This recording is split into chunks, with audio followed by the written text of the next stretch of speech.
Ano nga bang issue dito kay Harry ngayon? Meron siyang bagong assistant. Ano nangyari kasi, nakakita sa Porac na Pogo yung mga papeles na meron siyang executive assistant. Tapos nung sinearch ng mga netizens yung itsura ng executive assistant, ay mapapasabi ka talaga ng Sex! Ang ganda. siya ay grand winner ng 2016 Mr. Supranational. Tapos ang mga lumabas sa image ay mga nakabrief. Baka tropa lang naman. Nagpaliwanag naman si Harry. Ang sabi niya, kailangan daw niya ng companion dahil siya ay diabetic. So, yun nga, siya raw ang taga-turok ni Harry. Puta malamang. Siya ang taga-tuhok. Taga-turok daw niya ng insulin. Insulin naman. Tama Ba't hindi nurse yung kasama niya?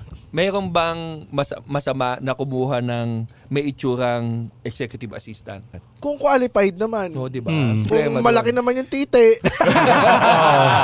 Baka kaya kinuha para kung sakaling mawalan siya ng malay, mabubuhat siya nitong si... Oo nga. Nung Maganda assistant. lusot yun na ha. lang, Maganda diba? lusot dun ha. Dapat malakas eh. Oo, malakas. Pero kasi, hindi daw siya nurse. Hindi naman kailangan maging nurse para magtuhok ng insulin. Sa bagay nga, may sense naman. Kailangan pogi lang.